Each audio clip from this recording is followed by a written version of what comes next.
দেশ বিদেশের সর্বশেষ স্পোর্টস আপডেট নিয়ে বিয়ন্ড বর্ডার স্পোর্টসের নিয়মিত আয়োজন sports bulletin powered by Netex internet. আর এই আপডেট নিয়ে আপনাদের সাথে আছি আমি সুমাইয়া জাহান সামান্থা। চলুন দেখে নেই আজকের স্পোর্টস আপডেট। ভারতের ফুটবলে সফল কোচিং ক্যারিয়ারের পর বাংলাদেশের মোহামেডান স্পোর্টিং ক্লাবের প্রধান কোচ হয়েছেন ফার্নান্দো সান্তিয়াগো ভারেলা। এবার মোহামেডান দলকে নতুন মৌসুমে সাফল্য এনে দেওয়ার লক্ষ্যে কাজ করবেন 53 বছর বয়সী এই কোচ।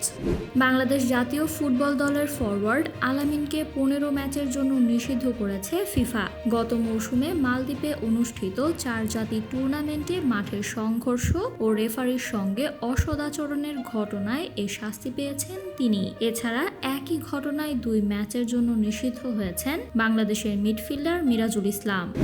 বিসিবির ক্রিকেট অপারেশনস বিভাগের সদস্য সচিব হয়েছেন জাতীয় দলের সাবেক ওপেনার শাহরিয়ার হোসেন বিদ্যুৎ। এছাড়া হাই পারফরম্যান্স বিভাগের যুগ্ম সদস্য সচিবের দায়িত্ব পেয়েছেন সাবেক ক্রিকেটার রুবেল হোসেন।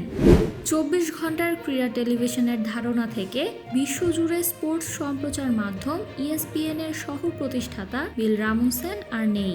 গতকাল 93 বছর বয়সে যুক্তরাষ্ট্রের ফ্লোরিডায় নিজ বাড়িতে মারা গেছেন তিনি। এছাড়া পার্কিনসন রোগের জটিলতায় তার মৃত্যু হয়েছে বলে জানিয়েছে ESPN।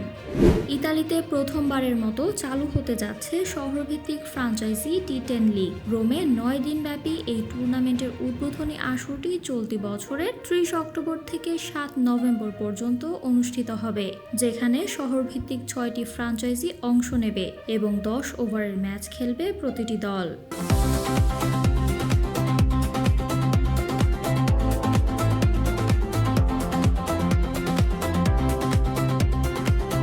সেনেগালের জাতীয় ফুটবল দলের নতুন প্রধান কোচ হিসেবে নিয়োগ পেয়েছেন ফ্রান্সের সাবেক তারকা midfielder Patrick Vieira. Crystal palace, নিস, স্ট্রাসবুর্গ ও জেনোয়ার কোচ হিসেবে কাজ করলেও এবারই প্রথম জাতীয় দলের দায়িত্ব পেলেন তিনি। 30 মিলিয়ন পাউন্ডের বিনিময়ে বেনফিকার ডিফেন্ডার আমর দেদিচকে দলে ভিড়িয়েছে নিউক্যাসল ইউনাইটেড। এই আন্তর্জাতিক তারকার সঙ্গে 5 বছরের চুক্তি করেছে ক্লাবটি। মঙ্গলবার নিজের 24তম জন্মদিনে ক্লাবটির সঙ্গে চুক্তি সম্পন্ন করেন দেদিচ। জুলাই মাসের ICC নারী প্লেয়ার অফ দ্য মান্থ নির্বাচিত হয়েছেন ওয়েস্ট ইন্ডিজের অধিনায়ক হেইলি ম্যাথিউস। এর মধ্য দিয়ে নিজের ক্রিকেট ক্যারিয়ারে পঞ্চমবারের মতো এই সম্মাননা অর্জন করলেন তিনি। দিল্লি প্রিমিয়ার লিগের ম্যাচে ব্যাটারের জোরালো শটে গুরুতর আহত হয়েছেন আম্পায়ার ধর্মেশ ভরদাজ। সোমবার নয়াদিল্লির স্টেডিয়ামে ইস্ট দিল্লি রাইডার্স বনাম নিউ দিল্লি টাইগার্সের খেলা চলাকালীন এই দুর্ঘটনা ঘটে। বর্তমানে একটি হাসপাতালের ICUতে নিবিড় পর্যবেক্ষণে রয়েছেন তিনি।